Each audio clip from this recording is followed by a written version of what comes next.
saying, "I kept my word even as I have watched my son being selectively and unfairly prosecuted. It is clear that Hunter was treated differently. No reasonable person who looks at the facts of Hunter's cases can reach any other conclusion than Hunter was singled out only because he is my son, and that is wrong." Folks, I can't believe it. Hi, everyone. My name is Christopher. I'm the host of the Open Minds Show right here on YouTube, where I'm trying to interject a level of political moderation in our hyper-polarized world today. So if you're liking my content, definitely hit that like button, subscribe, share, comment, tell all your friends. Folks, I can't even make this stuff up anymore. Joe Biden pardons Hunter Biden, his son. Now, I don't think anyone really saw this coming. I'll tell you honestly. And the reason I say that is because the Democrats have been so much about criticizing Donald Trump and Republicans for saying that the entire system is this politically rigged system. And for once, I thought to myself, you know what? If Joe Biden goes forward and lets his son be prosecuted, that actually, given the power that he has, he could pardon his son. And many might think he's justified in doing so, but many more would question his commitment to the rule of law and justice writ large. In fact, something that, again, Democrats have accused Republicans of, calling things a witch hunt. I just want to remind people before we continue what Hunter Biden was charged with back in June 2024. So just this year, I'll pull it up so you can see what he was convicted. He was found guilty on all three charges in a federal gun case. The eldest living son of the president was found guilty on all three counts to buying a handgun while being a user of crack cocaine, folks. Again, not making this up.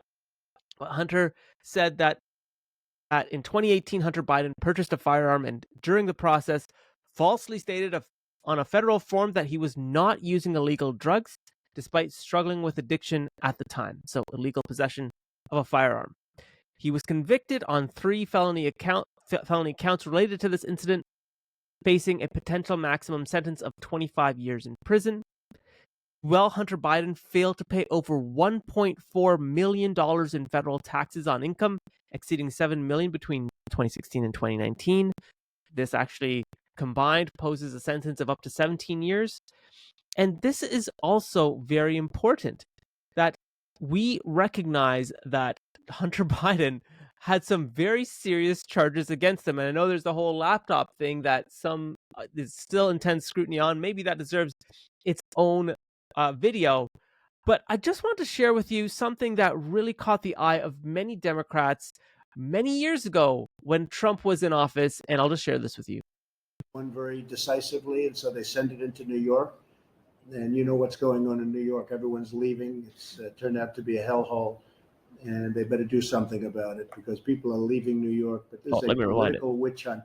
It just continues. It's been from before I got here, when Obama and Biden and everybody else was spying on my campaign illegally. They were illegally spying on my campaign. And that's a very grave crime. It's the biggest political crime in the history of our country. And I want to thank the Hispanic Americans for being with me. You're great people. Thank you very much. Now, during this time, if you recall back to Trump's first term in office, during this time when he called the Russia collusion and interference a political witch hunt, I'm sure you can remember endless daily news stories about how this was Trump, feeling like he was not winning and he had to cut people at the knees, and calling things a political witch hunt was just his way of going against the rule of law. In fact, I have a video here where there is a presenter from that time talking in exactly those words. Here we go. Is indeed unimpeachable. It's really him showing you what he's going to say. And it's clear telling the Times. You think this is a political witch hunt. Stephanie, this is Donald Trump, the next president of the United States, basically saying he's an assignment editor here, upset about the amount of coverage that news organizations are giving to this, basically saying that it's sour grapes. In that interview, my friend over there at the New York Times, Michael Shear, great job getting Mr. Trump on the phone, saying, look, the Chinese hacked the White House. There wasn't that much attention there. It says 2 times in the interview, at least the excerpts that were published, this is a political witch hunt. One quick thing, Steph, we are going to get this report, the public version of it, within the hour, we think. We've already heard from House Minority Leader Nancy Pelosi, and Pelosi seemed a little bit upset the report didn't go farther. So going forward this afternoon, I think we're going to have two conversations. One, what Trump wants it to be, and that is there too much attention on this? And the other part is just how unassailable is the evidence that's presented in the public side of this report. One final thing, since we always reveal, Steph, our reporting tactics here, we need to find Michael Shear, get his cell phone, and copy that number. Figure out he likes to play poker. So you can see that a lot of the media coverage was about Trump, witch hunt, and how basically he's thinking he's above the law, et cetera, et cetera. When it comes to Hunter Biden's pardon here, what's also really interesting is that there's a deafening silence in generally the mainstream media about the coverage of Hunter Biden, which I personally have seen firsthand. There is a unwillingness to fully cover the Hunter Biden story in more detail. But, this pardon, I think, is striking at the very core, the bedrock of what many Democrats have charged against Trump and Republicans, which is standing up for the rule of law. Biden, a month and a bit away from ending his term as president, pardons his son. Someone's calling me. Pardons his son. And to me, I find that just so abhorrent. Here's what some Democrats have said. This is reporting, I think, just an hour ago. Some Democrats are frustrated over Joe Biden reversing course and pardoning his son Hunter.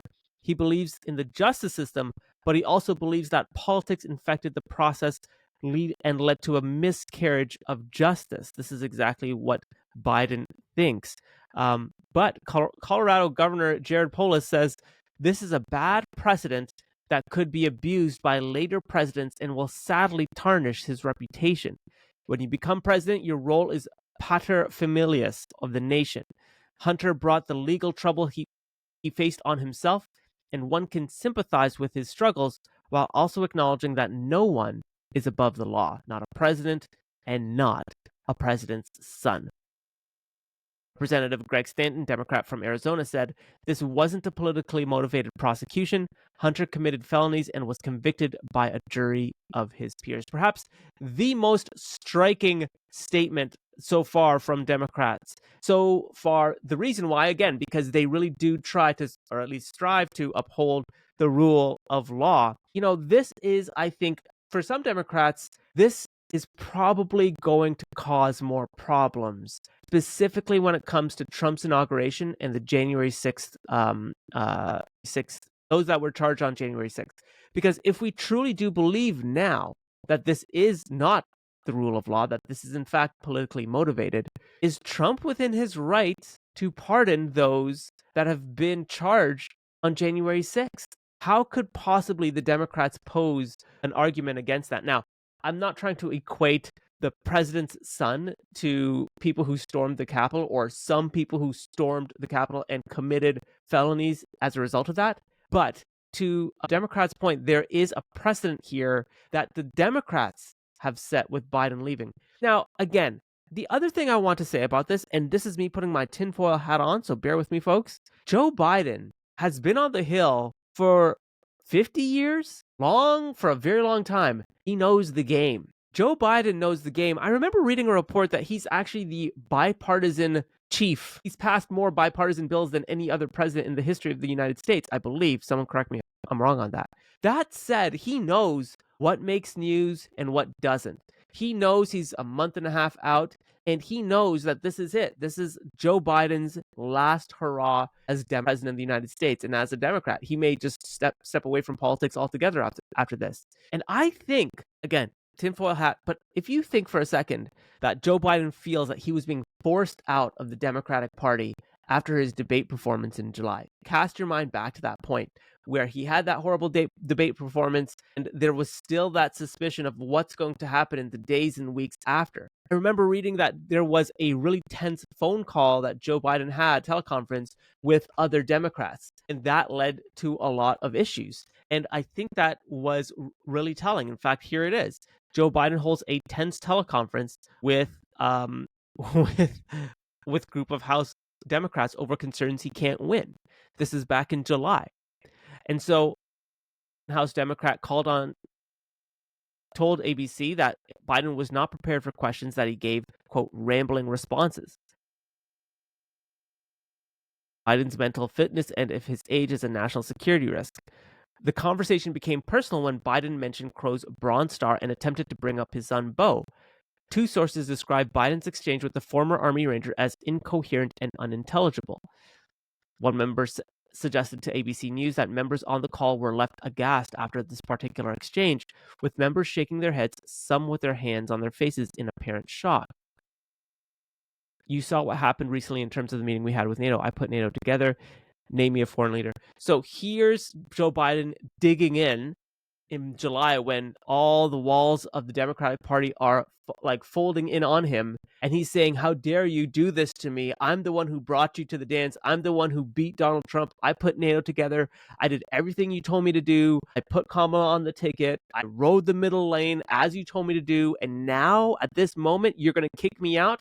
You're not going to give me the kind of flowers to allow me to go into the election with my head held high and just see where things land. You're going to kick me out 3 months, 4 months out, not allowing the next candidate to even at their delegates. They're going to have to inherit my delegates. How dare you? You know, maybe he's thinking like, what the heck's going on here? And so maybe, just maybe, he's thinking to himself, what could I do as a last stick it to him because I won't have this chance ever again? I'm going to pardon my son. And I will be totally justified in doing so because this is a political witch hunt. They are coming after my son, and it is because he's Hunter Biden. They wouldn't do this if he was Hunter Balkaran. They wouldn't do any of this. But because he has the Biden last name, I'm going to pardon him. And you know what? I don't care if he was charged. Those are politically motivated charges. There was no evidence against him. And if there was, it was corroborated by Trump supporters.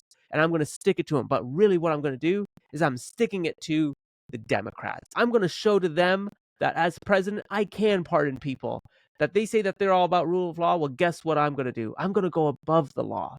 The Biden family, I'm going to protect because I've got a month and a half left, and I'd be damned if my son spends a day in prison after this party kicked me out. All right, folks, I know that's not really open minds. I know I went down a bit of a tangent there, but I'd love to know what you think about that.